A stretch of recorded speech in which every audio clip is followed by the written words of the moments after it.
Il y a quelques minutes, il a été signalé que les troupes gouvernementales avaient occupé la ville de Sirte, sur la côte méditerranéenne, à l'est de Tripoli. Autrement dit, tout ce qui se trouve dans les profondeurs du pays, à l'ouest de Sirte, ne s'est pas encore rendu. Maintenant, l'ennemi doit se diriger strictement vers l'est, en direction de la frontière égyptienne. Selon nos rapports, il n'y a pas eu de combat spécial en dehors de la ville et les rebelles se sont limités à de petites escarmouches, ce qui ressemble plus à des combats d'arrière-garde. Il est à noter que c'est dans les zones côtières que les rebelles ne sont pas très à l'aise dans un combat. En effet, outre l'aviation turque, qui s'est déjà implantée au mieux, des frégates de la marine turque, équipées à la fois d'artillerie et de missiles, sont de service à quelques kilomètres de la côte. Ainsi, tout combat majeur au large des côtes aura des conséquences désastreuses pour les rebelles. Apparemment, ils le comprenaient depuis hier. Des sources ont rapporté que les rebelles quittaient la ville en colonne et à grande vitesse afin de sortir de la ville le plus rapidement possible.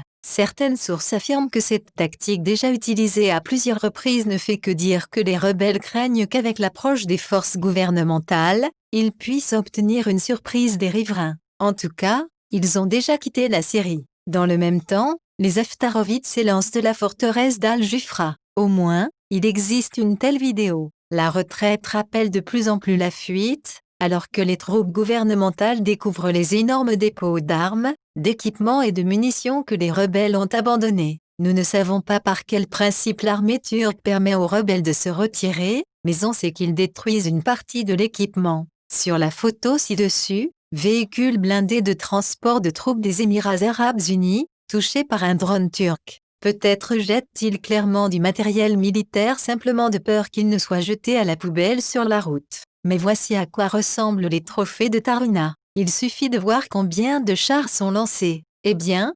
l'inévitable commence. Les associés les plus proches de Haftar ont commencé à partir. Ainsi, le général de brigade Idriss Mahdi a déjà annoncé son retrait des forces militaires illégales et a appelé tous ceux qui étaient sous son commandement à se rendre du côté des troupes gouvernementales. Il est encore difficile de dire à quel point ce phénomène est massif, mais s'il se déroule, il est clair pourquoi les mercenaires russes sont évacués si rapidement. Après tout, quelqu'un peut décider de se rendre aux côtés des troupes gouvernementales non pas les mains vides, mais avec une tête parlante qui peut être interrogée. En tout cas, les événements gagnent un rythme incroyable, et maintenant nous pouvons dire avec prudence que tout cela se terminera bientôt. Au moins, la partie turque a déjà annoncé qu'elle aiderait le gouvernement à lancer des gisements de pétrole. Et cela n'est dit que lorsque c'est déjà approprié.